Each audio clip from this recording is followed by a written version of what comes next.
Fala galera, bem-vindos a mais um episódio do RPG Cast. Eu sou a Galacta. Sou o Suco Detox. E hoje nós estamos no terceiro episódio do Ação Livre RPG Cast, o podcast mais rápido da RPGsfera. Afinal, falar em ação livre, nós estamos aqui exatamente para isso. E esse podcast vai se passar, como vocês todos sabem, em um turno, apenas um segundinho em GURPS, ou 6 ou 3 segundos em D&D, D20, etc. Por que falar em ação livre em qualquer sistema? Então, nesse turno, né, vamos brincar assim, nesse turno nós vamos falar sobre narrativa e literatura aplicada ao RPG de mesa. Nós temos dois convidados muito especiais que eu vou pedir para se apresentarem aqui para vocês. Vamos começar então, ladies first. Gabriela, te apresenta aí, faz tua apresentação. Olá, gente. Primeiro eu quero agradecer a participação e falar, como sempre falo para todos os meus instafofos, que é: olá, criadores de mundos. Eu sou GM Haikiri, uma escritora de Mados Lamentos, e vim falar aqui com esse podcast mais delicioso, mais RPGista dessa vida, sobre nada mais, nada menos do que fantasia e literatura, né? Tem coisa melhor. É difícil ter coisa melhor, né? Porque se a gente não gostasse de fantasia, literatura, narrativa e RPG, não estávamos todos aqui juntos. Nosso segundo convidado também é o cara da narrativa, RPGista, o Escriba Fantasma. Se vocês estão acompanhando, provavelmente já estão nessa RPGsfera, devem conhecer ele por aí. Te apresenta aí. Ah, saudações. Na verdade, o nome mesmo é Douglas, né? Mas eu tô aqui representando o Escriba Fantasma, que é a página que eu administro no Instagram. E, cara, é igual vocês falaram aí, a literatura, a narrativa e o RPG são os nossos mundos, né? Então, eu tô aqui para ajudar aqueles que estão no início do desenvolvimento dos próprios mundos ou de qualquer outro projeto literário de literatura e RPG. E é isso, estamos aqui para falar da melhor coisa que a gente cria em conjunto, inclusive. Verdade, concordo. Então tá, vocês se definem então como criadores de mundos, é isso? Ah, com certeza. Gosto de me definir dessa forma, porque eu não sou uma pessoa que sei lidar com limites. Eu não gosto de ter limites para criar. Então, mesmo que a fantasia seja meu cargo-chefe, seja o que eu mais adoro, eu gosto de explorar um pouquinho do suspense, um pouquinho do terror e horror, e por aí vai. Sim. O meu caso é o mesmo. A criação de mundo surgiu, na verdade, como uma válvula de escape para mim, né? Porque era olhar o mundo ao redor e ver quais variáveis eu podia alterar para transformar ele naquilo que eu gostaria que ele fosse. Então, o RPG, para mim, é uma tela onde eu posso fazer, em conjunto com aqueles que eu jogo ou que eu escrevo, o que mais agrada a gente. Rapaz, que poético isso, cara. Então, foi bem...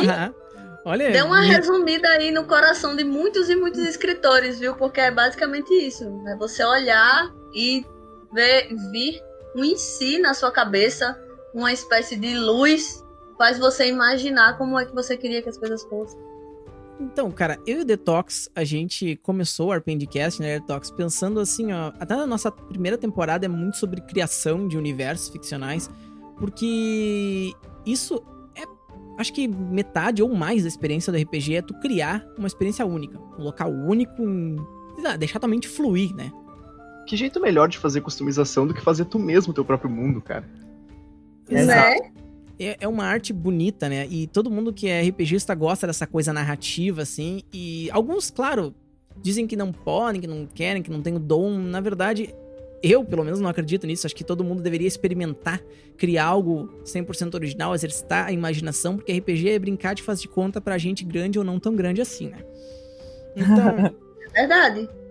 Concordo totalmente. Eu acho que você se permitir fantasiar é uma terapia, além de ser toda uma experiência única, como vocês mesmos falam. Porque, assim, eu li O Pequeno Príncipe no ano passado, reli, né? Porque quando eu li a primeira vez eu era muito criancinha e aquilo pra mim era horrível. Já adulta, eu reli aquilo e fiquei, poxa, aquilo devia ser um paradidático para todas as pessoas, porque ele fala isso, que os artistas são as crianças, são os adultos que não deixaram as crianças em seu interior morrer. E é isso que eu acho que o RPG é. A gente não não se desprende do nosso lado infantil, entre aspas, assim, né? Que nos permite criar, nos permite viver de criação, de imaginar, de se aventurar mesmo nessas histórias. Rapaz, ó, eu a acho poesia que hoje tá em amplo espectro, né? a coisa aqui é bem abstrata, né? Bem alto nível. Então, isso aí é que enriquece demais a discussão, o debate. Mas a questão é que eu acho que principalmente o que a gente não só evita que deteriore, mas potencializa na gente quando a gente escreve ou joga RPG, é a criatividade, né? A gente mantém ali a semente da criatividade sempre fortalecida, e as pessoas que transformam um hobby em até mesmo a principal renda, digamos assim, né? Como é o objetivo de muitos, são os que colhem frutos dessa semente que não deixou morrer, né? Sim, com certeza.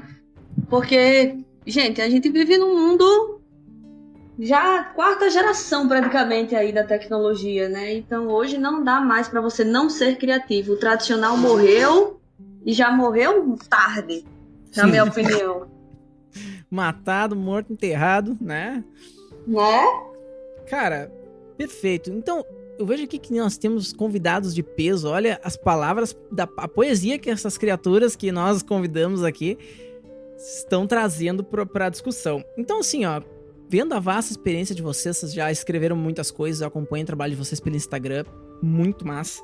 E eu queria saber, assim, ó, pra quem tá começando a criar o seu universo ficcional agora, assim, quais são os primeiros pontos, os primeiros passos, assim, que seriam mais importantes pra começar a criar uma coisa nova, assim, do zero? Pá, eu quero criar o meu universo, sei lá, tenho o meu embrião de ideia aqui. Como é que funciona? Gabi, por favor. A ordem é de vocês, cara. Não vou ser ditador aqui. Eu comecei me apresentando, o Douglas fala primeiro agora. Beleza, certo. Bom, na minha opinião, a primeira coisa que alguém tem que ter já estabelecido ou em estabelecimento para criar o próprio mundo é a premissa do cenário, né? O que é aquilo que originou o cenário, não só na sua própria mente, né? Não só aquela centelha de criatividade que você teve para criar o cenário e tudo o que tem nele, mas também aquilo que vai ser o primeiro impacto, a primeira impressão para o seu jogador, no caso do RPG, ou leitor, no caso de livros, né? Então, a primeira coisa seria mesmo a premissa. Você ter bem construído ou bem firme na sua mente aquilo que o seu universo representa para você e vai representar para os seus espectadores. Rapaz, falou um ponto bom, hein? Falou um ponto assim bem crucial. Bom, eu concordo com o Douglas, eu acho que você tem que ter uma boa premissa. Mas para quem está começando, às vezes essa premissa que no final das contas é a mensagem para levar para casa, né? A gente na ciência, eu não sei se o meu amigo biólogo vai concordar comigo, mas quando eu estudava, eles diziam isso. Take home message, né? Claro. Tem a mensagem para levar para casa, porque linguagem técnica e complexa, às vezes vai passar despercebido e nem todo mundo vai entender. Quando você cria um universo, você entende tudo aqui, por mais que você consiga passar da melhor forma possível. Mas, quando alguém vai lembrar da sua história, ela não vai lembrar de Westeros, exatamente como a política funciona. Ela vai lembrar que existiam conflitos por ganância. É isso, é a mensagem que vai levar para casa, né? Mas, quando você está começando, às vezes nem isso você tem em mente ou você presta atenção. Então, eu acho que para quem está começando, hoje eu quero montar a minha mesa de RPG do meu universo, hoje eu quero montar um universo para escrever, eu acho que a primeira pergunta que você tem que fazer é aonde você quer chegar. Onde eu quero chegar e o que eu quero com isso. Eu quero fazer isso apenas para me divertir, para criar e ter uma experiência prazerosa com isso. Não, eu quero que isso vire realmente uma mesa grande ou um livro que vá chegar nas pessoas, que vá ser uma coisa tal. Então, eu acho que essas duas perguntas são cruciais para quando você está começando, você saber aonde você quer chegar.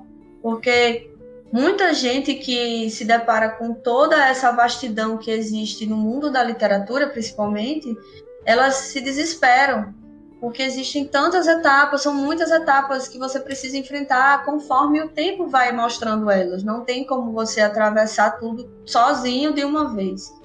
E aí eu falo, gente, pergunte você mesmo, no seu coração, aonde você quer chegar e o que é que você quer com isso.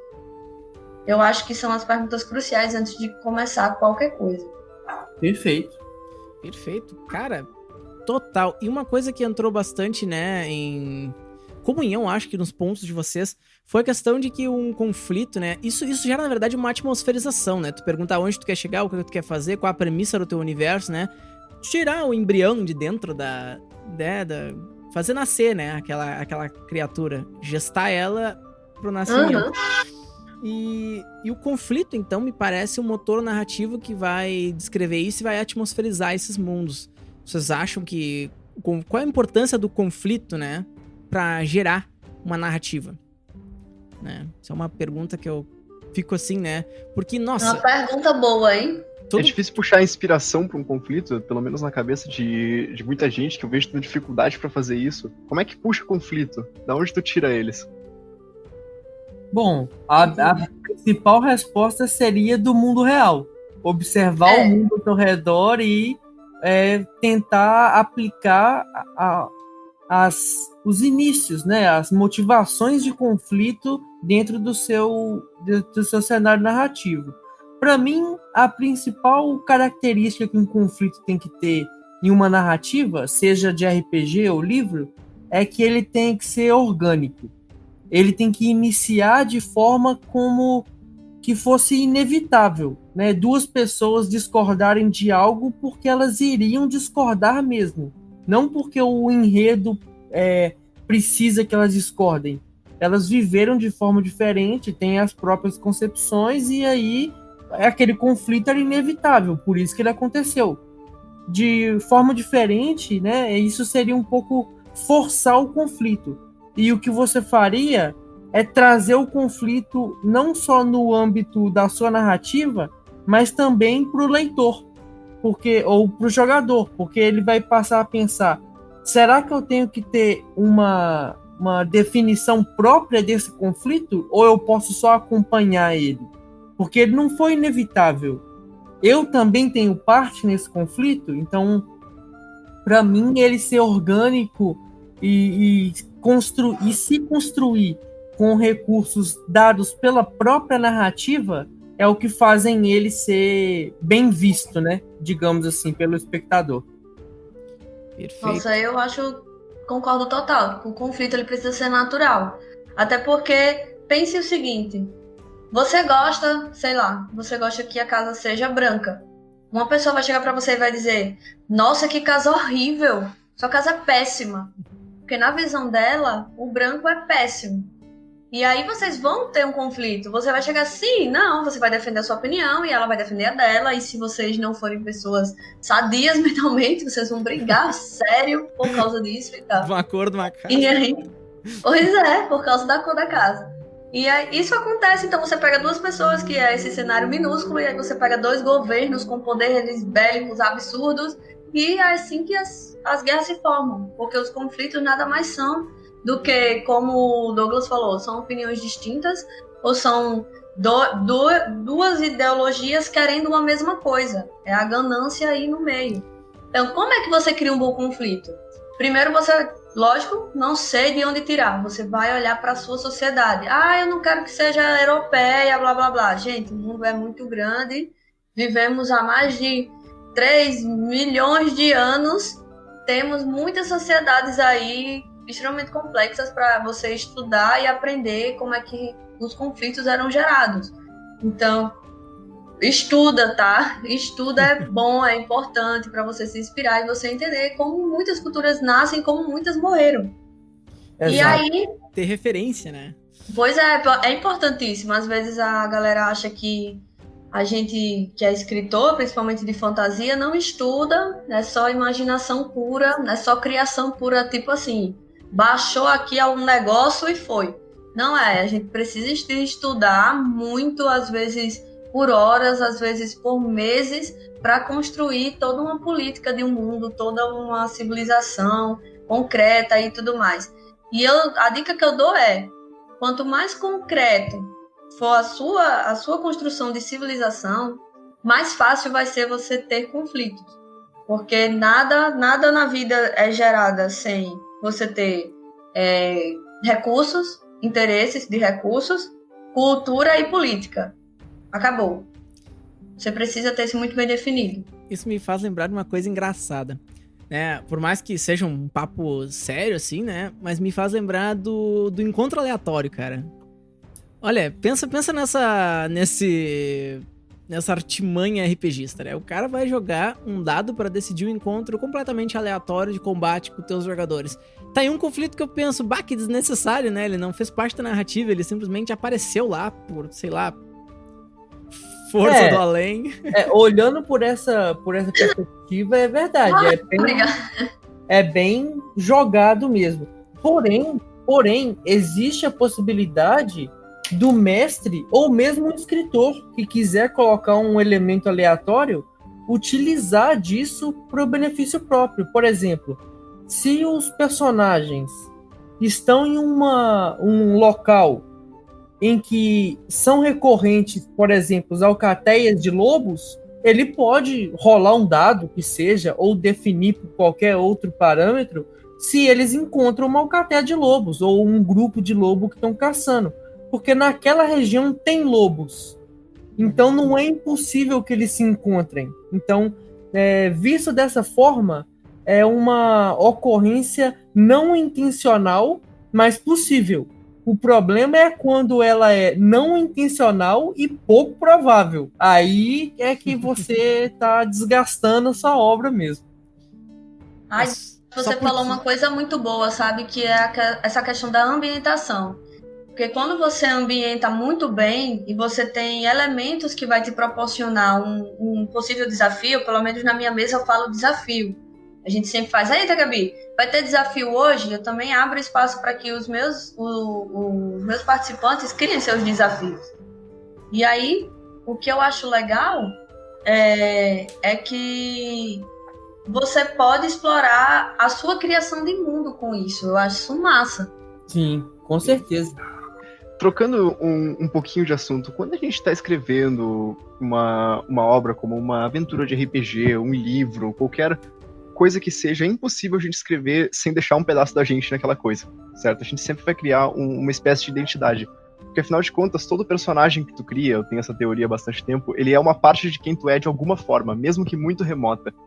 E toda aventura que tu cria também vai ser uma parte de quem tu é. Como é isso de deixar a tua identidade nas coisas que tu cria, nas obras? Ah, isso é uma moeda que tem mais de dois lados, né? Porque... É um dado, então.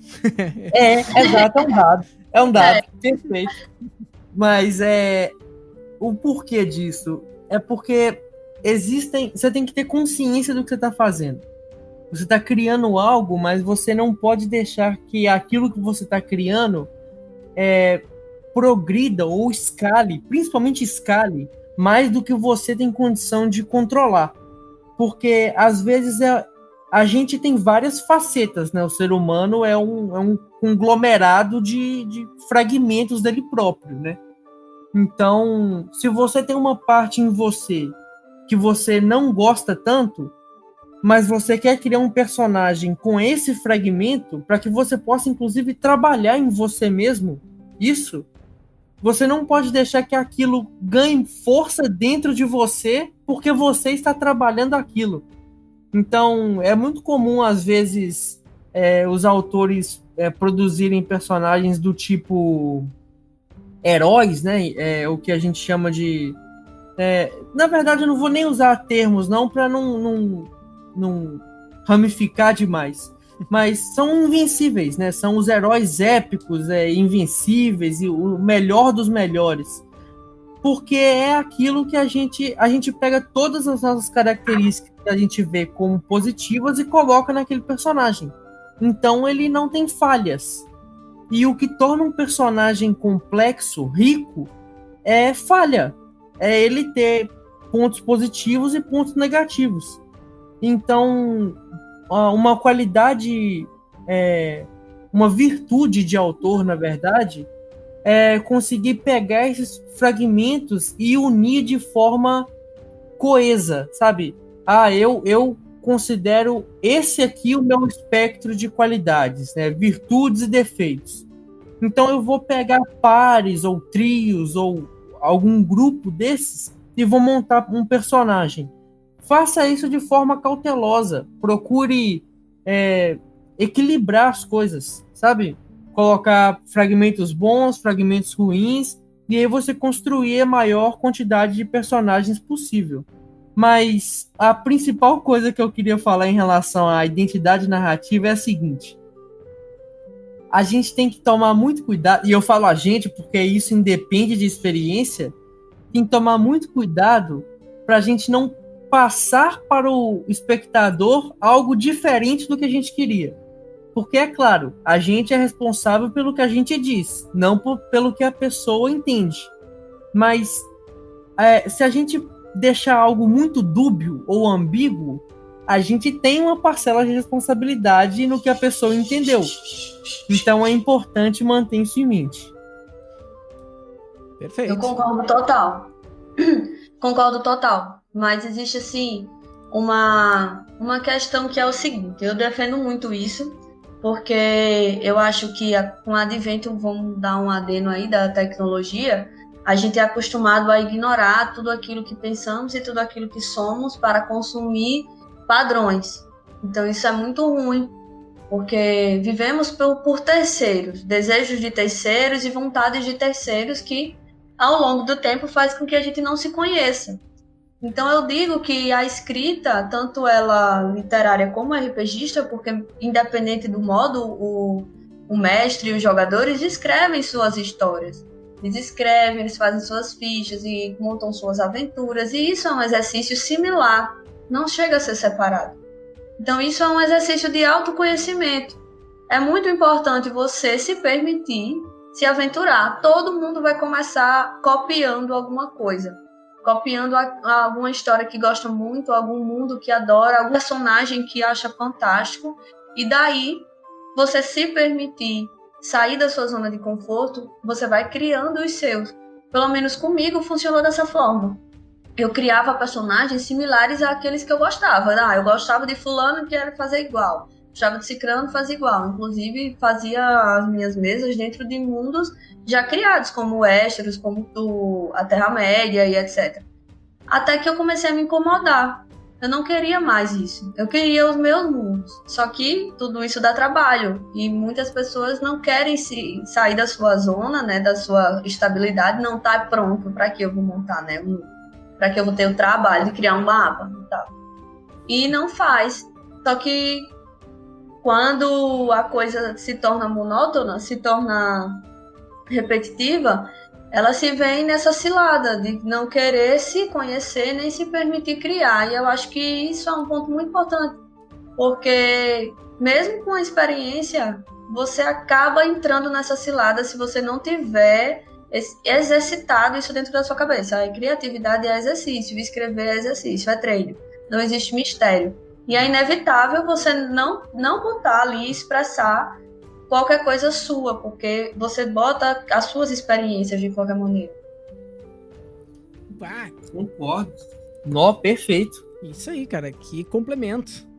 E, cara, isso me lembra, assim, a falar que a nossa experiência gera as coisas. E muitas vezes a gente vê cenários, assim, até criado por brasileiros mesmos, que trazem uma cultura que, na verdade, não foi da nossa criação, né? Um negócio totalmente europeu, totalmente enviesado por outros lados. Como é que vocês veem, assim, o negócio da criação da cultura, inserção da cultura nacional dentro da narrativa, dentro da escrita do RPG, do que é nosso, assim, sabe? Seja folclore ou a maneira que o brasileiro pensa, né? Enfim, toda essa questão. Eu acho que eu vou começar com essa, hein, Não, eu já ia falar essa daí, a Gabi tem autoridade, pode começar a falar. Eu vou começar com essa. Eu vou falar vou trazer um pouquinho da minha experiência quando eu criei Overland, né? E Overland eu costumo falar que é a saga da minha vida. Ela está em processo de fecundação, vamos dizer assim. E quando eu criei Overland, eu ficava, poxa, eu queria muito que o samba fosse a música do meu mundo. Eu queria trazer aquele batuque de tambores. Queria que isso tivesse um pandeiro, que tivesse uma cuíca e que isso se transformasse numa música. Então, o som me fez criar um cenário onde eu pego toda a expressão de cultura africana que temos no Brasil, junto com a cultura arábica, e isso virou o sul do meu mundo. Ele virou toda a parte baixa, né, que é a parte que sofre influências de linhas tropicais e que é mais quente e tem mais desertos. E isso se transformou em um mundo que eu queria colocar um som. Foi assim que eu comecei, porque eu sou apaixonada por samba. E por que não? Só que quando eu contava isso pro povo, o povo ria da minha cara. Aí eu ficava pensando, poxa, a gente é tão rico, a gente tem tanta influência de tantos lugares, apesar de termos sido colonizados por europeus, a gente tem muitas influências de muitos lugares, somos tão miscigenados. De uma cidade para outra muda muita coisa às vezes.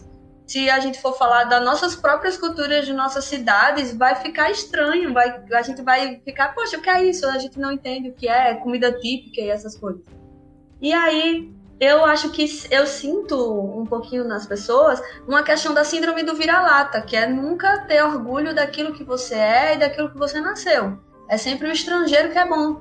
Só que o Brasil é muito rico, temos muitas culturas complexas. Se você parar para pensar, tem antropólogos vendo sociedades amazonenses que tinham sistemas fluviais extremamente complexos, com estruturas de pontes e monocultura de mandioca, não sei como é que você chama, aipim. Eu acho que é aipim. Aipim, aqui é aipim. A gente chama macaxeira.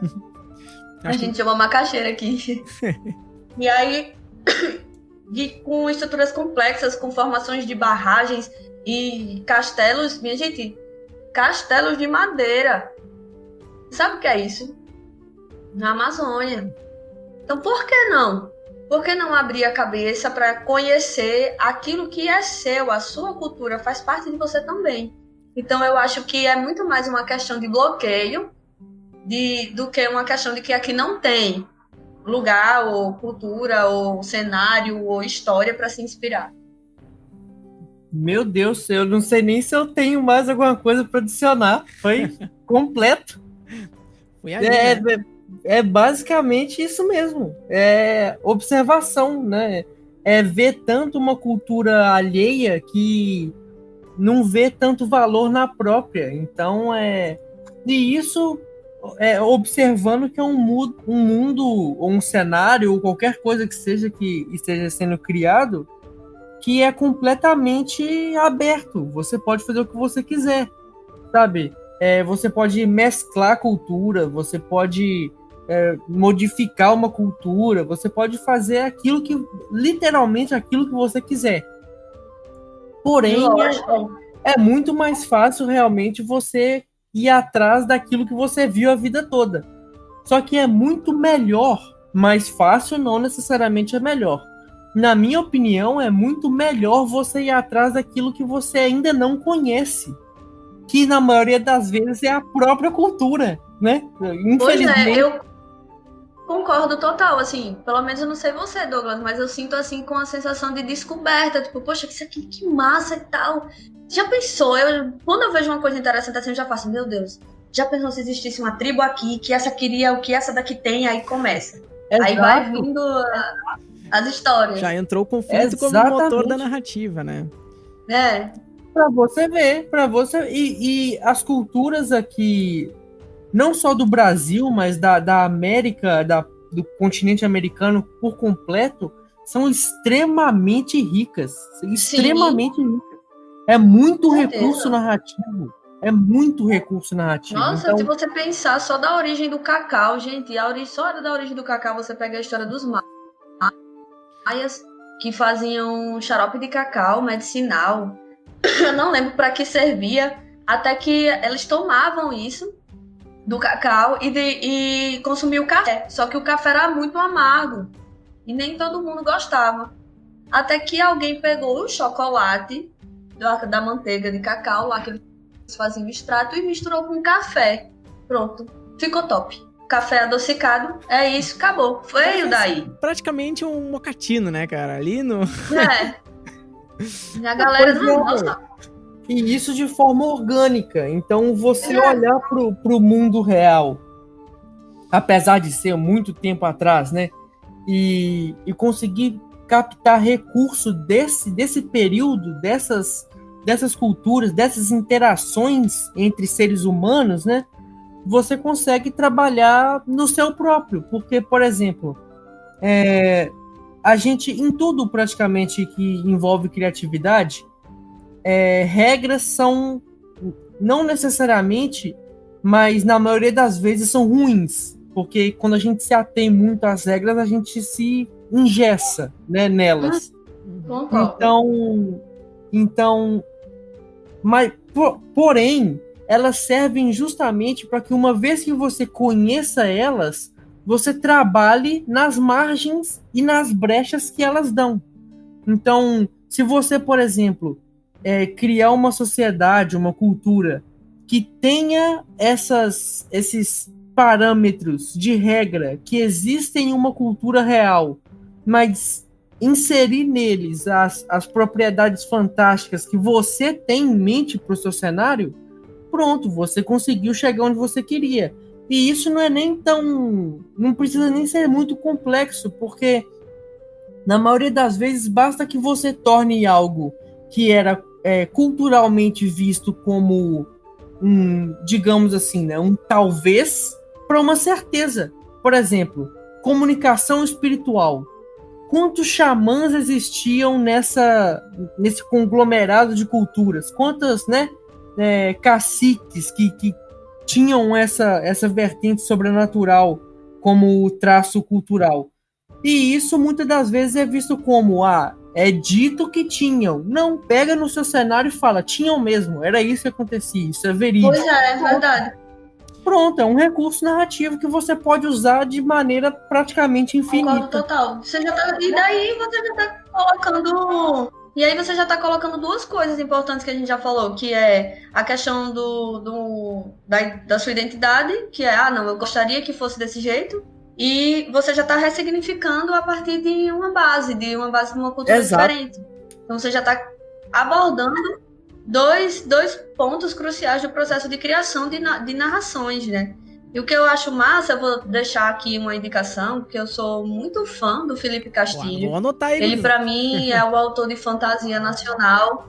Nossa, ele é o autor de fantasia nacional que eu mais admiro de todos os tempos, porque ele criou uma coisa única. Não existe nada parecido com a Ordem Vermelha. Não existe. Apesar dele ter uma influência bem RPGista com relação às raças, né, anões e tal, ele pegou uma estrutura política, um mundo, uma profecia e transformou aquilo em algo único.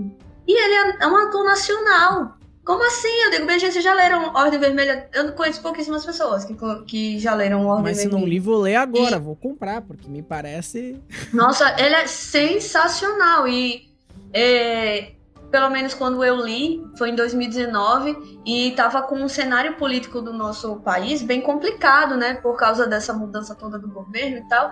E aí ele expressou a política do Brasil, ali, de uma forma que eu me arrepiava assim, com as cenas, eu ficava, meu Deus, é como se eu estivesse assistindo uma série que que foi brasileira, uma série fantástica de alta fantasia do Brasil. Eu fiquei emocionada, porque eu almejo um dia, meu Deus, quem sabe, os meus livros virarem séries, filmes ou animes, eu prefiro animes. E eu fico imaginando que é possível essa coisa de você falar que aqui não presta, né? Lógico que presta, minha gente. O Brasil é muito rico, temos muitos profissionais incríveis, muitas obras maravilhosas. Não é você descartar tudo por falta de informação, falta de conhecer, eu acho. E aproveitando esse adendo, eu acho interessante, assim, eu construí uma mesa no meu RPG, a gente trabalha com temas. A gente faz um tema como se fosse uma história mesmo. Aí o tema tem começo, desenvolvimento e final. A gente dá um tempinho e cria outro tema. Aí eu queria que fosse uma coisa na época da política do café com leite.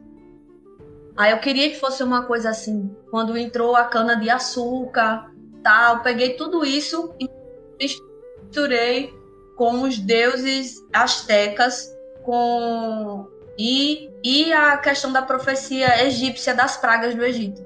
Peguei isso e construí a minha mesa. E todo mundo tinha um desafio, que era pegar uma lenda brasileira e transformá-la na história do seu personagem. Gente, a gente não conseguiu concluir o tema porque a galera não desenvolvia. Eu fiquei, meu Deus, como assim? A galera tinha dificuldade de desenvolver a história. Quando escrevia, a maioria das vezes, né, que é o RPG que a gente faz medievalesco, tradicional europeu, a galera segue até o final, cria muita coisa. Eu fico, meu Deus, como assim? A gente chegou a parar na metade e desistir do tema, porque o povo dizia que não se identificou, que não conseguia desenvolver a história, que não saía, e ficou por isso mesmo.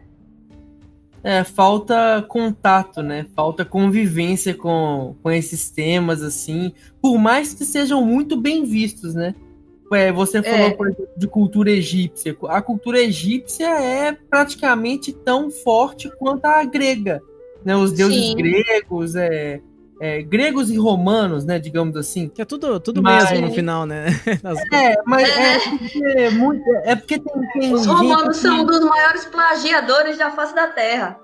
Sim, mas tem gente que ainda prefere as versões romanas, né? Por serem mais, sei lá, diluídas, mais difusas, né? Sim, não sei. Eles dão uma cortada na complexidade filosófica que tem na Grécia, né? Exato, aí quando ficou mais fácil de digerir, ficou... Acontece. Típico do imperialismo, fazer normal. Uma coisinha assim, né?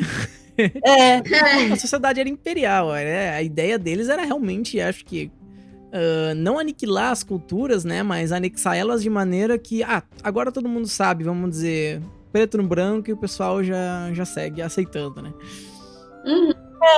Eles absorvem de uma maneira mais rasa para que seja melhor aceito pelas sociedades que eles possuem, né? Então, se você pega algo com a complexidade do pensamento grego e coloca dentro da cultura romana, ninguém vai aderir, porque ninguém vai nem tentar entender, né? Então, vai ficar por isso mesmo. Mas, uma vez que os jogadores ou leitores se tenham mais contato, tenham mais convivência com essas culturas, também são das mais propensas a escalar, né? Porque além de serem muito interessantes, são só as duas mais antigas do mundo, né? Basicamente. Sim. Ok, mil? Sei lá, acho que já vai para 1 milhão de anos aí. 1000, não vou saber. Eu não vou saber. Mesmo assim, é tempo demais, meu Deus do céu. É muito tempo. Eu não vou saber. Só sei que... Bom, fora que já existiam culturas, né, de 14.500 anos atrás, já se criando, né? Por exemplo, aqui foi mais ou menos a época da colonização do continente americano, né? Mas não digo a colonização europeia. Colonização. Quando o ser humano passou lá pelo estreito e chegou aqui, né, na Era do Gelo. Então, aí lá já tinha uma certa cultura, né? E que coisa que se perde pela falta da escrita, de passar, né, informação adiante, mas enfim. Acho que eu já tô tangenciando na história. Não, mas é importante falar isso, porque isso a gente chega no ponto da evolução não só de cultura, mas da evolução de crença, né, dos povos em geral, porque, veja bem, os deuses que foram tragos, né, de forma hereditária, eles são basicamente deuses naturais. Eles representam forças naturais do nosso mundo, né? Tanto de ambiente como de vivência mesmo. Então, se você é um ser humano naquela época e você se depara com um mamute, você imediatamente vê aquele ser como algo divino, por causa do tamanho, da força, da condição de sobrevivência. Se você vê uma tempestade de tamanho colossal, você imediatamente pede misericórdia para um evento natural do planeta. Então Até porque naquela época tu estava muito à mercê desse tipo de coisa, né? Exato. Eu tenho uma vontade absurda de fazer uma campanha em TL0. Eu acho que a gente vai fazer aqui ainda, né, Detox? A gente já Nossa, isso é sensacional. temos um embriãozinho aí de campanha. Tem uma ideia surgindo, mas ela não... Massa, sensacional. Ela tá surgindo, a gente já tá começando a criar slogans assim, mas é uma campanha em GURPS de TL0, justamente se passando na época da colonização do continente americano, né? Mais ou menos 14.500 anos atrás, onde, né, tu tava completamente à mercê da fome, à mercê da desidratação, de morrer congelado, né? Nossa. E predadores imensos. Exato. Éramos só mais um animal da cadeia, né? Não éramos o que hoje somos, né? O maior mal da Terra. Minha opinião é isso. É, o mal que habita a Terra somos nós, né? E no final das contas, eu pensei assim, não, vamos fazer uma campanha então sem fantasia, né? Uma campanha, né, verossímil. E aí, assim, porque monstros são relativos, né? Talvez um tigre Lógico, dente eu acho que a fantasia, ela tem essa faceta, eu não sei pra vocês, se na experiência de vocês já se depararam com isso, mas pelo menos pra mim, quando eu falo, eu escrevo fantasia, aí tem duas opções. Tem aquela galera que acha que eu uso aquela magia louca, né? A magia louca, que é o tempo inteiro magia, respirou, magia, toma café com magia, fazendo comida, usando feitiço. Sabe? Aquela coisa assim bem... E tem uma galera que faz fantasia e acha que a gente tá romantizando, que é um romance dentro de um cenário de época, que vai ter o amor, essas coisas tudo. Pelo menos tem muita galera que pensa isso, mas a fantasia ela é maior, é muito mais complexa do que a questão da presença ou ausência de magia. E eu acho que no caso dessa sua mesa, a fantasia entraria dentro das crenças dos seus personagens. Exato. Do modo como ele encararia aqueles eventos. Aí, do jeito que você narra, pode surgir esse mistério e etc, sabe? Eu acho que, como o mestre, né, o Stephen King, eu acho que ele só conhece um pouco de literatura, só um pouquinho. Ele diz, né, que a fantasia é o ato de criar uma coisa que ainda não existe, independente disso você tá usando magia ou não. O que eu tava dizendo, um monstro é relativo, né? Um urso de focinho curto da época da Era do Gelo era um monstro, cara. Até hoje, se eu olhasse... E a preguiça?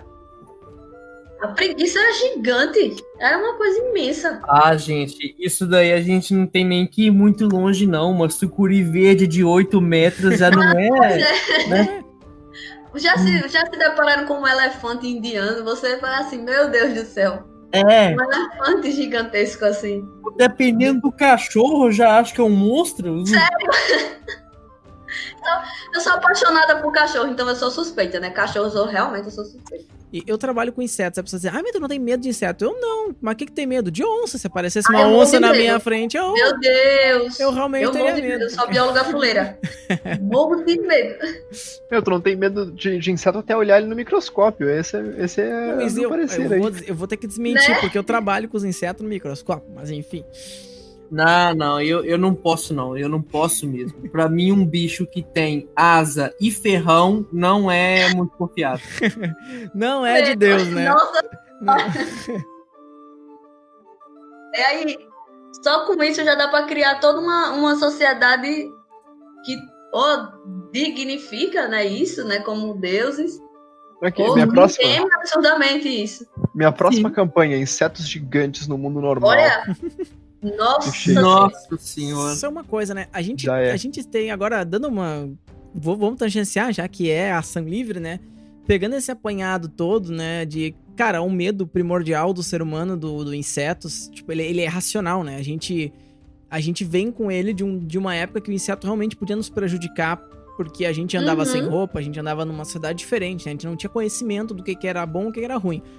Tu sentiu um inseto pousando em ti, agonia. Corre, bate e sai, porque a tua vida tá dependendo disso muitas vezes, né? Hoje em dia, claro, com todo conhecimento isso não é possível. Mas assim, pensando agora na ideia dos nossos medos primordiais, né? Eu tava assistindo... como é que é? Cidade Invisível. É o nome de um seriado aí brasileiro. Sem spoiler, por favor, que eu quero assistir. Sei, não vou dar spoilers, mas assim, ele basicamente mostra que as lendas, né, brasileiras, elas estão vivendo entre nós, assim. Um negócio super bem produzido. E eu não sou um cara de ter medo, né, de filme de terror, de espírito, uma penada, sei lá o que aparece. Eu sempre fiquei, não é nada, né? Mas eu fui assistir essa porcaria, e aí, né, e eles me vieram com a lenda do corpo seco. Eu não vou dizer o que acontece dentro do negócio. Marcou mesmo. Mas eu peguei e fui ler Corpo Seco. Comecei a me cagar de medo, cara. Porque assim, ó... Eu não sei se mas eu acho que tem a ver, né? Eu sou brasileiro e o Corpo Seco me parece, né, uma lenda que foi feita pra inspirar medo em pessoas que viveram assim como nós, como brasileiros, né? No tal desse país chamado Brasil. E eu fiquei cagado. Eu fiquei, cara, não posso acreditar que eu tô com medo disso. Tipo, velho, eu tô com medo de filme de terror, eu não sentia isso desde os, sei lá, 15 anos, 14 anos de idade. Eu fiquei com medo, cara. Fiquei pensando na porra do Corpo Seco. É impressionante, né? Como, sei lá, uma identidade cultural nossa, né? De tu ter se criado, tu lê uma história que parece, né, mais verossímil pra tua realidade, gera empatia, essa empatia gera medo na gente, né? Então, acho que isso deve estar dentro do que é, né, criar o terror. Não sei se vocês têm algum conhecimento disso, mas o terror deve ser realmente gerar empatia no medo da pessoa, né? É como se estivesse atacando diretamente aonde dói em ti. Exato. Isso é muita psicologia humana. Você trabalhar com literatura, eu falo muito pra a galera que me acompanha no Insta, pro grupo de escrita que eu tenho. Eu falo, gente, vocês precisam se abrir a cabeça mesmo para estudar psicologia. Eu falo que eu sou meio doida, eu gosto muito de documentários de psicopatas, de investigação criminal, essas coisas assim. Fico fascinada, porque eles vão e explicam como é que funciona a cabeça daquela pessoa. Tal. Isso ajuda você a criar tanto histórias quanto personalidades realmente marcantes e reais. E o medo, ele mexe muito com a gente, né? E a questão da empatia, de você trazer isso para a vivência, provoca essa sensação. Eu acho que é um pouco assim, é meio gostoso. Não você fica com medo, mas você acha massa por ter sentido essa emoção, por não ter sido uma coisa que passou em branco. Eu acho que isso vai muito também da... Já foi até falado esse termo aqui, mas a verossimilhança, né? Quando você vê o quão longe a mente humana pode ir, tanto para o bem quanto para o mal, e você identifica que isso é passível da realidade, aí você sente um impacto em você, né? Você convive no mundo que essas mesmas pessoas. Se disse no começo do filme, baseado em fatos reais, ou no final acabou, né? Agora a pessoa vai embora. Nossa! Exato. Dormir com todas as luzes acesas. Vamos dormir com todas as luzes acesas, tudo certo. Esse filme foi baseado em fatos reais, tá? Já era, eu vou morrer. Não. Mas é tipo isso, Eu acho sensacional, assim. Até por esse motivo que é um dos gêneros mais vistos, né? Mais, como é que fala? Consumidos, né? Em geral, sim, é o terror, o horror, né? E sim, muita gente vai por causa disso mesmo. Não só esse tipo de horror fantástico, né? A gente estava falando antes sobre a questão da nomenclatura, né? Fantasia e tudo mais. Eu acho que está até modificando pro... Hoje em dia falam muito de ficção fantástica, sim, né? Sim. Porque fica diferente do fantasia, porque fantasia realmente é algo mais benigno, né? Algo mais florido, digamos assim, mais bonito, uma palavra mais bonita. Cultural, né? Da tranquilidade na fantasia. Exatamente. Ficção fantástica é algo mais objetivo, mais concreto. É uma ficção fantástica. Pronto, é mais fácil de trazer a seriedade. É verdade, tem um peso aí nesse nome. Exato, eu concordo com essa densidade. Eu acho que foi benéfico pro gênero em geral. Mas uma das ficções fantásticas, até ficções não... quer dizer, histórias não ficcionais, né, que são muito consumidas também, é a do tema de guerra, né, que é um período histórico péssimo, né, mas que permite o ser humano entender o ser humano. Ali é que as pessoas veem onde o ser humano pode chegar, o que ele é capaz de fazer. Então, quando é explorado da maneira, eu não vou falar correta, porque seria presunçoso da minha parte, né? Mas da maneira mais proveitosa possível, ela é o produto, é um objeto final que transcende a questão de ser terror ou fantasia ou gêneros, transcende os gêneros, sabe? É coisa de você olhar para aquilo como algo que retrata a condição humana pelo humano, sabe? O que um humano é capaz de fazer com o outro em situações onde os humanos estão envolvidos. Então não deixa de para mim, pelo menos, é um dos que eu mais gosto. Eu ia comentar exatamente isso, que não é entender, pelo menos, mesmo que rasamente, de maneira rasa, a psicologia humana pode te ajudar a escrever, pode te ajudar a entender muito mais do que só terror. Pra apelar pro público que tu precisa, que tu quer. Exato, porque na guerra você tem... eu falei na questão de intensidade, né, de profundidade de impacto, mas a verdade é que você tem atos de covardia, atos de barbaridade e tudo mais. Mas você também tem atos de compaixão, atos de solidariedade, isso tudo dentro de uma situação de guerra. Inimigos se ajudam, às vezes, você pode explorar isso dentro de um cenário de guerra, porque a guerra, eu não sei quem falou essa frase, eu nem sei onde que eu ouvi essa frase, mas a guerra deixa exposta a verdade do ser humano, né? Se a pessoa for uma pessoa ruim, mesmo que ela seja boa para os familiares e amigos, se ela for uma pessoa com capacidades ruins, ela não vai hesitar em tirar a vida de uma pessoa. Se ela não for, ela vai ver um inimigo baleado e vai tentar ajudar. Então, é assim que as coisas funcionam. E um autor saber explorar esses recursos, ele tem uma gama de ativos que, sei lá, aumentam em 60% a possibilidade de sucesso dele na obra. Em qualquer obra, qualquer gênero. Com certeza. Eu acho que vou deixar aqui duas indicações para quem quer saber um pouco sobre psicologia, mas não quer pegar um livro acadêmico e ler sobre isso. É o filme Até o Último Homem, que realmente fala muito sobre isso que o Douglas falou, que é o que a guerra mostra a pior faceta que temos e a mais verdadeira, né? É um filme muito completo, Até o Último Homem. E um livro que mexe muito com o psicológico, nossa senhora, eu acho que o Marina, do Carlos Ruiz Zafón, ele mexe com a sua cabeça. Você tem probleminhas, mexe com a sua cabeça. Aí, sério, mexe com a sua cabeça. É uma coisa fantástica. Nossa, eu lembrei de outro aqui, é o Menina Submersa. Eu não vou lembrar o nome da autora, porque ele é meio estrangeiro, é sempre complicadinho de falar. Mas a Menina Submersa é da editora Dark Sides. Ela, nossa senhora, mexe com a sua cabeça. Lembrando, pessoal, que eu vou deixar todas as indicações que a Gabi tá dando aqui na descrição do vídeo, pra quem tá assistindo pelo YouTube, por favor. Eu tô anotando todas elas aqui no meu caderninho pra deixar pra vocês quando o vídeo for publicado. Daí não vai ser perdido.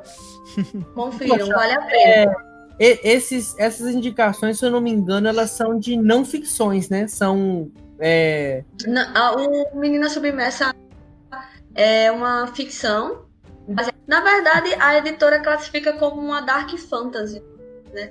Mas ela é mais sombria. É bem sombria. E a Marina, do Zafón, ela é um terror. É uma ficção de terror. Bom, as indicações que eu tenho para fazer, na verdade, é uma indicação só, mas é de uma pequena saga, né? Que provavelmente a maioria das pessoas já conhecem, mas é a saga do Eduardo Spohr, né? O Filhos do Éden.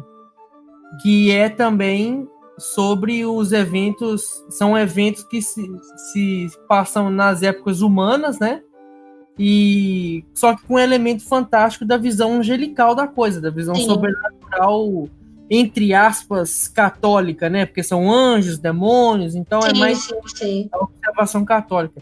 Mas é excelente, excelente.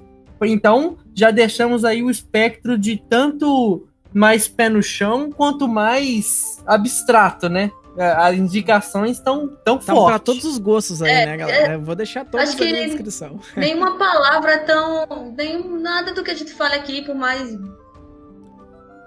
perfeito que seja falado, elaborado e tal, é melhor do que uma experiência, né? Então eu sempre trago algumas indicações para as pessoas terem também essa experiência, até porque o que eu vi quando experimentei essas obras é diferente do que a outra pessoa vê quando experimenta, e eu acho que isso é o massa, né?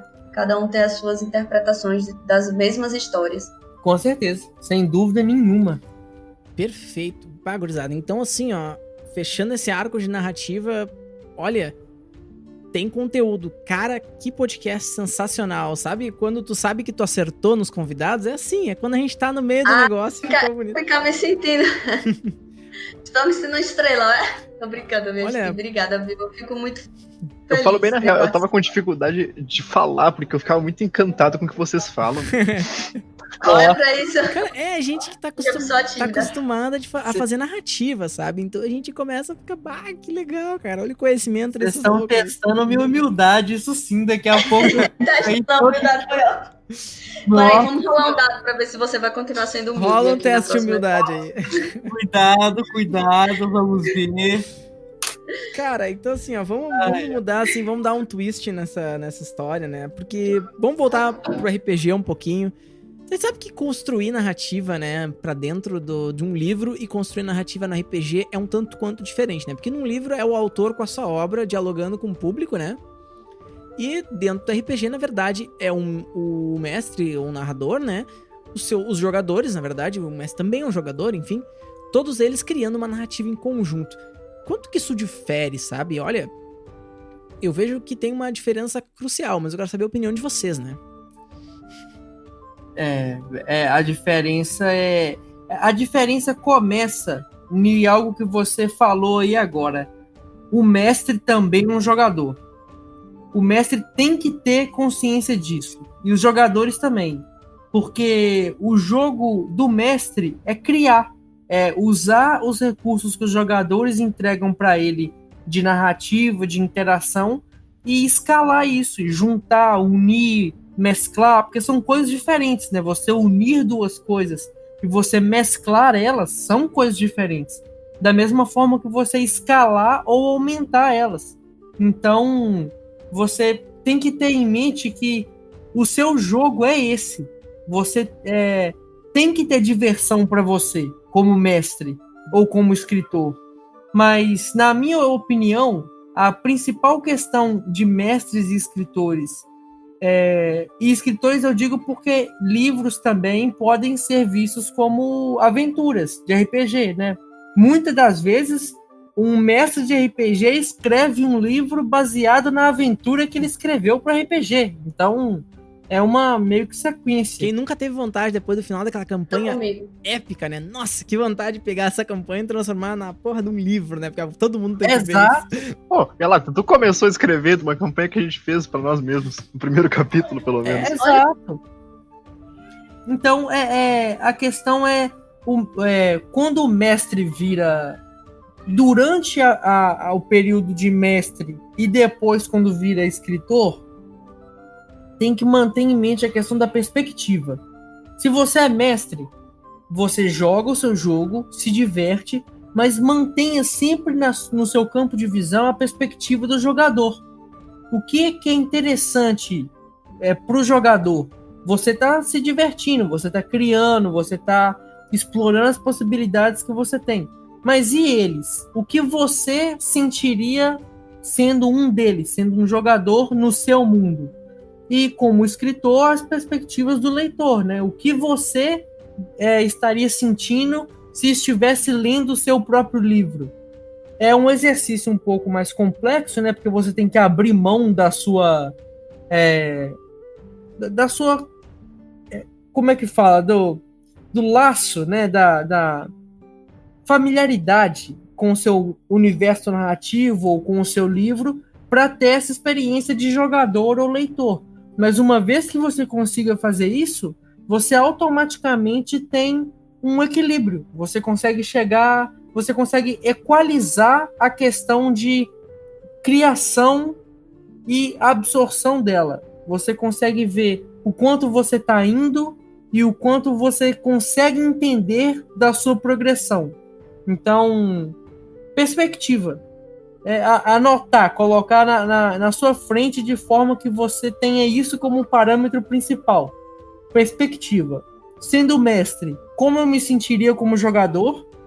E sendo escritor, como eu me sentiria como leitor? Acho que o Douglas falou a parte mais importante de toda essa história que a gente tá falando aqui, né? Tudo que a gente vive para, com e em prol, né? Que é você escrever aquilo que você gostaria de ler, você jogar aquilo, mestrar, né? Aquilo que você gostaria de jogar. Então eu acho que, pegando o ponto mais crucial que foi perguntado, qual é a principal diferença, né, com relação à interação? Eu acho que o livro, ele é tanto o exercício de fazê-lo quanto lê-lo, é todo um processo muito egocêntrico de autoconhecimento. Ele é muito eu comigo e apenas isso. No máximo, pelo menos para mim que sou escritora, acontece muito, é eu com os meus personagens. É muito sozinho, vamos dizer assim. Você tem um momento introspectivo. Já o RPG, ele abre a possibilidade de você conectar a sua mente com a mente daquelas pessoas que estão na sua mesa. Então eu acho que o cenário que você enxerga, ele acaba ampliando com o acréscimo das experiências de quem está jogando com você. Porque mesmo que você seja muito detalhista, tenha descrições muito legais e que tenha uma imersão muito boa dos seus jogadores na sua história, a parcela de agora é a sua vez de interpretar expande o seu universo. Então, acho que essa é a primordial diferença entre você escrever para a literatura e você criar, né, ou criar para a literatura e fazer isso para o RPG. Eu acho que, para mim, essa é a principal. Pô, perfeito. Não, excelente. Excelente. Quem nunca, como mestre, né, não pegou aquele background do jogador, tá criando um homebrew próprio, um mundo próprio, pegou o background do jogador, que background legal, vou criar uma civilização em cima disso. Pô, já fiz muito, Sim. cara, já fiz muito. Sim, com certeza. Tipo, tu sabe, eu acho que isso pegou a ideia, né? do teu jogador, expandiu ela pro universo e ele ficou feliz Sim, porque tu usou a ideia certeza. dele, e tu ficou feliz porque ele deu uma ideia pra ti, entende? Acho que isso é parte, É uma troca. é parte da magia do RPG, né? O livro que... Esse ano eu vou lançar o primeiro livro da minha primeira saga. Tô nessa jornada aí. Mas nos deixe legal. informados, E por ele favor. nasceu de uma mesa do RPG. Ele nasceu disso. Nasceu dessa mesa. E aí eu falei para o meu grupo, né, o meu clã, que não coincidentemente se chama Requirium. E eu disse, gente, ó, eu quero escrever X, tal e tal, o que é que vocês querem? Vocês me cedem o personagem de vocês? Querem que eu escreva ele? Se não, eu tiro, não tem problema, a ideia de vocês, tudo mais. A galera, não, de forma alguma, é uma coisa que você meio que cria junto, sabe? Uhum. E eles são os meus leitores beta. Eu vou e mando para eles o livro quando ele tá pronto e eles leem aquilo. É uma coisa muito nostálgica, é inexplicável. Não tem como você colocar isso em palavras simples.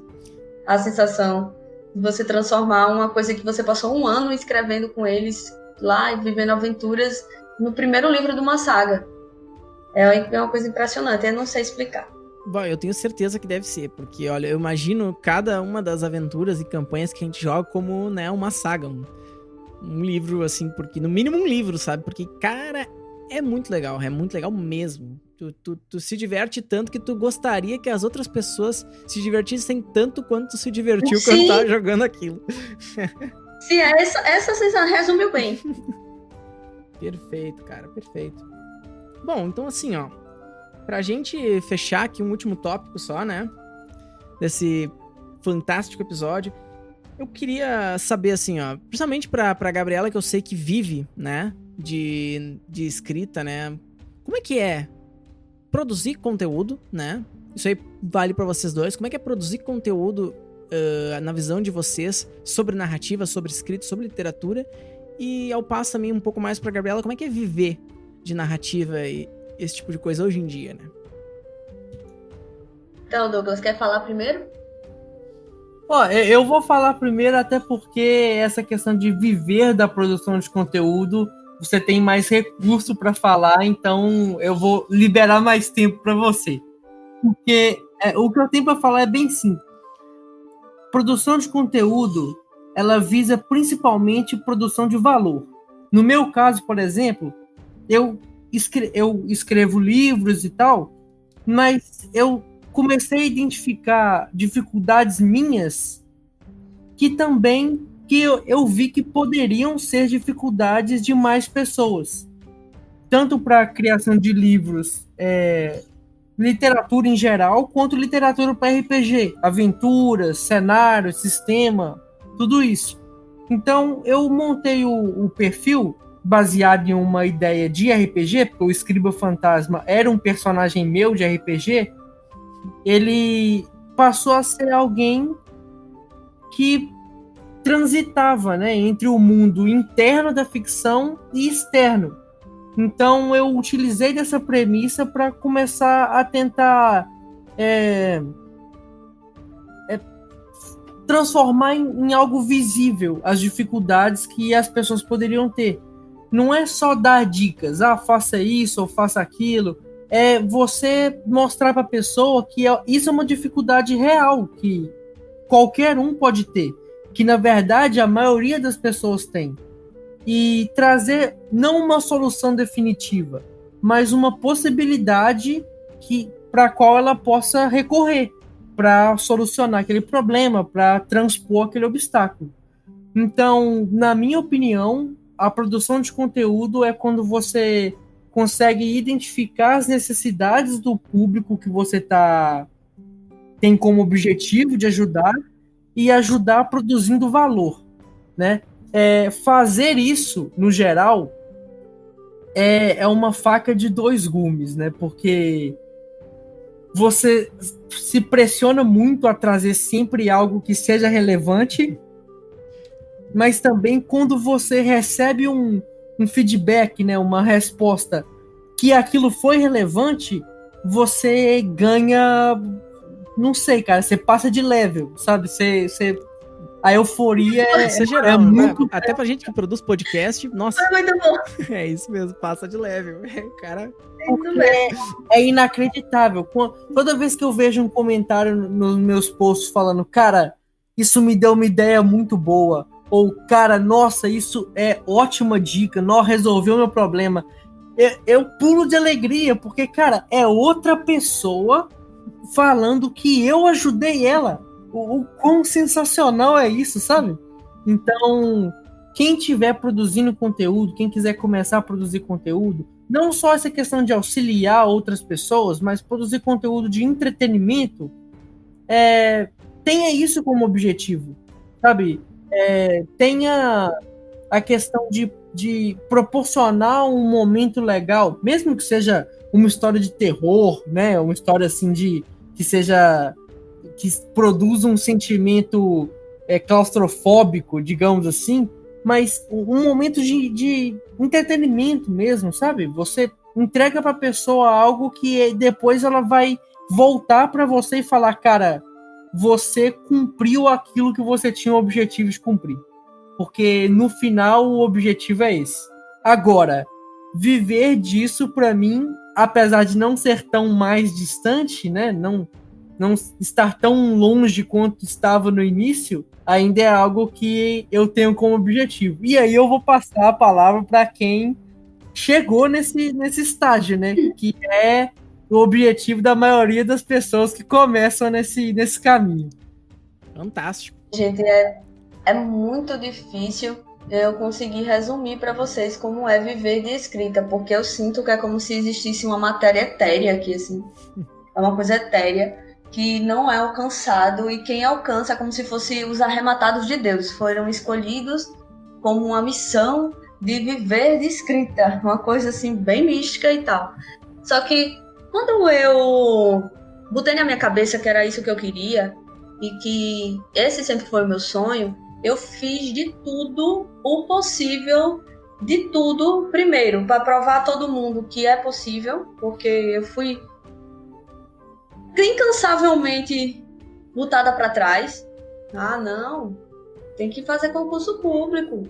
Não, porque você não faz o mestrado na sua área. Ah, você vai abandonar a faculdade. É porque, vou dar um resumo, né? Eu sou formada em biologia e quando eu estava para me formar, já para entregar o TCC, eu passei por uma situação emocional muito, muito, muito, muito difícil, onde eu quase entrei em depressão, e isso só não aconteceu, porque a minha esposa fez assim: Gabi, eu vi um concurso literário, uma coisa que eu nunca na minha vida tinha ouvido falar.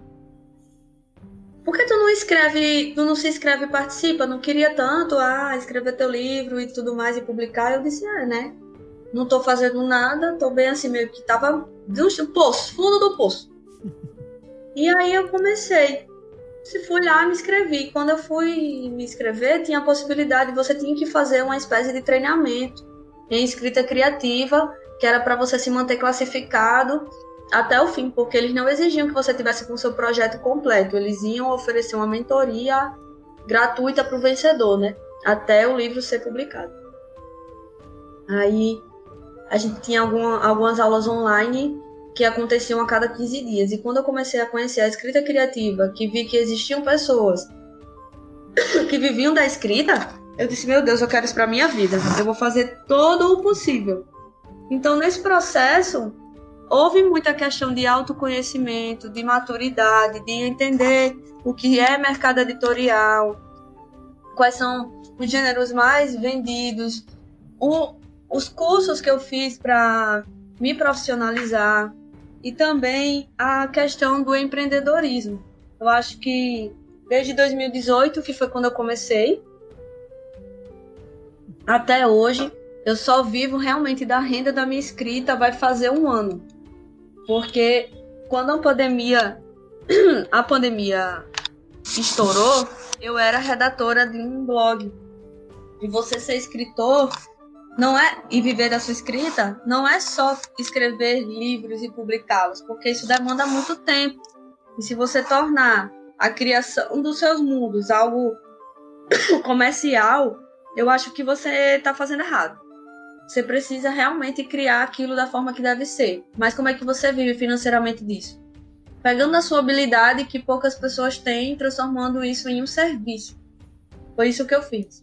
Então hoje eu sou revisora crítica e sou ghostwriting também, que são 2 atividades que só escritores fazem, pessoas que não precisam ser formadas em letras ou em jornalismo nem nada, mas ter habilidade de escrita e escrevem para outras pessoas ou dão um feedback crítico analítico para livros. É isso que eu faço hoje em dia.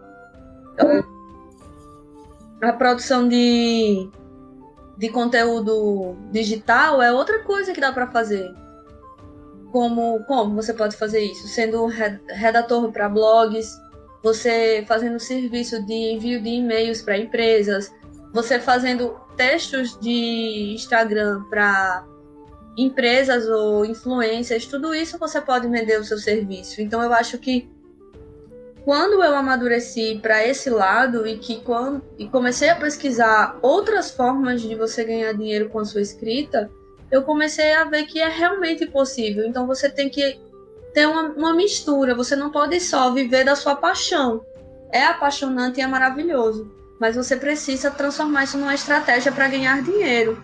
E jamais, nunca, nunca, nunca, jamais se diminuir e achar que você é menos profissional do que um engenheiro, do que um médico, do que um advogado, do que um biólogo, do que qualquer outra profissão.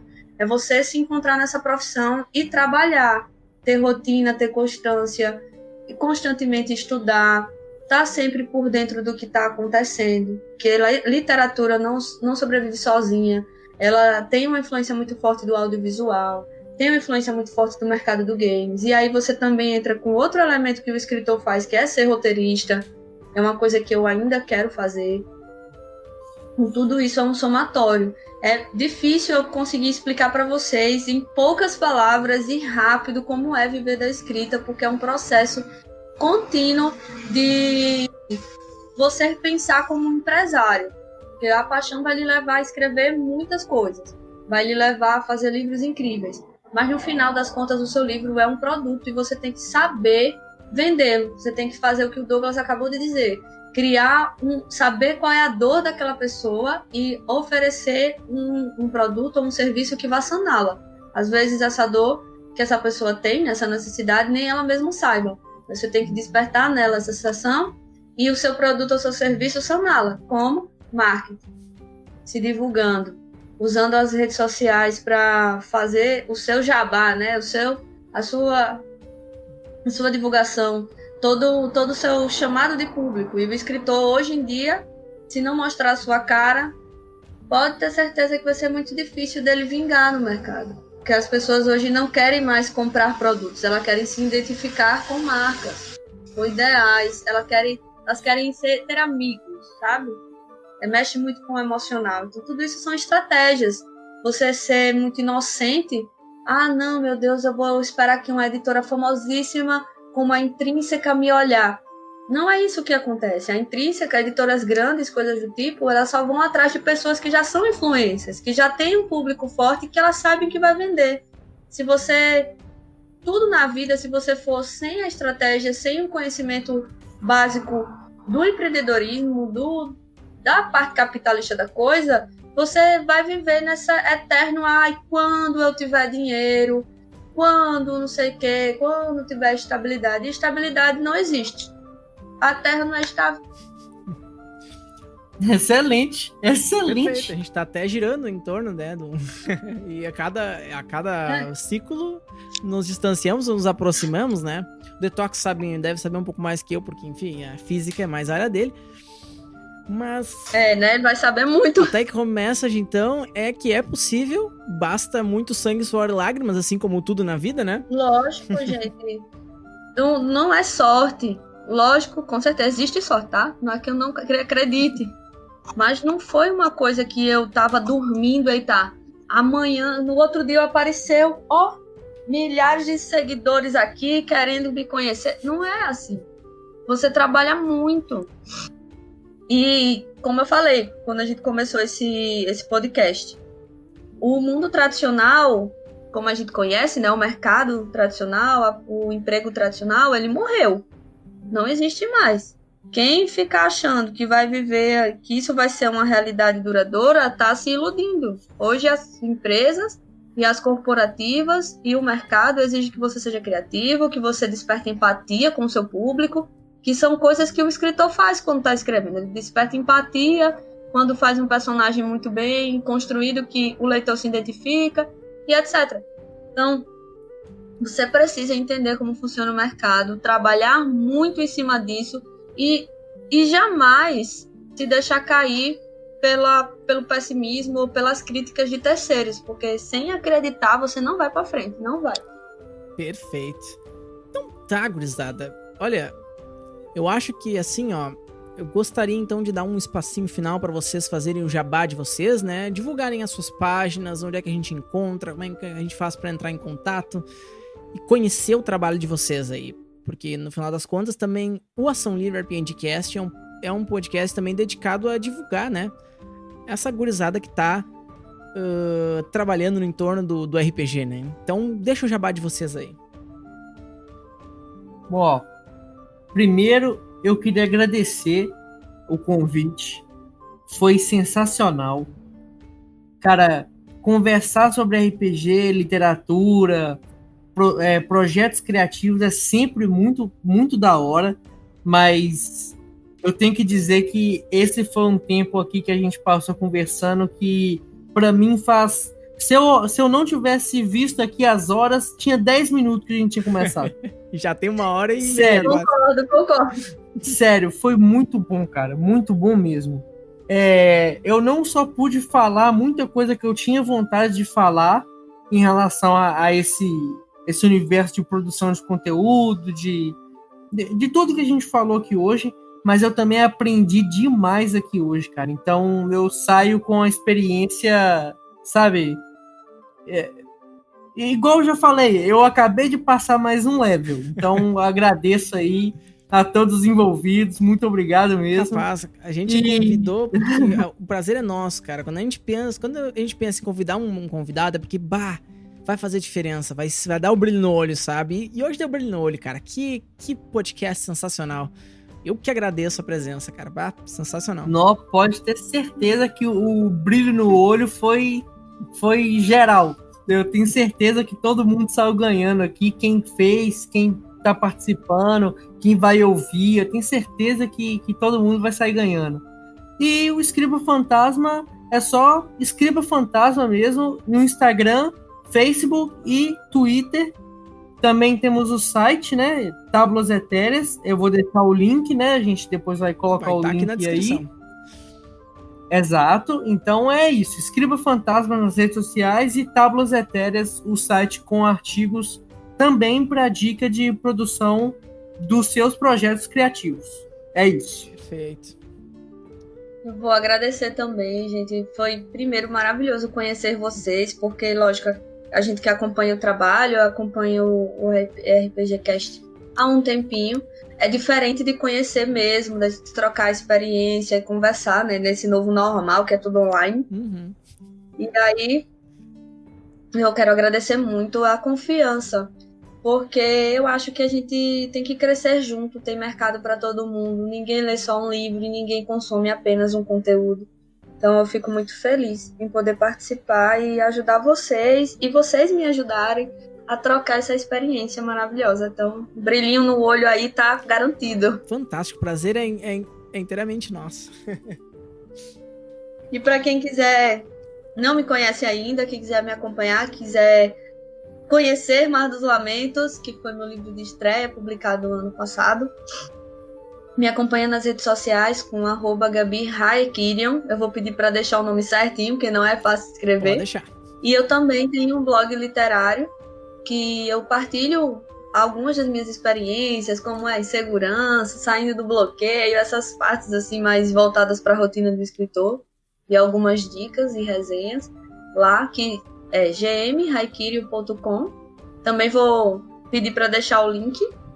E é isso. Eu também ofereço serviços de revisão crítica, de ghostwriting, e qualquer coisa, qualquer dúvida, pode entrar em contato comigo. E Mar dos Lamentos está com os últimos exemplares autografados disponíveis. Então, se vocês querem os mimos, toda uma dedicatória elaborada e um autógrafo, pode entrar lá no meu Instagram e falar comigo, que a gente acerta tudo e vocês vão conhecer, né, o Abelata, o Lucarte e a Dandara, e entender qual é o preço da vingança.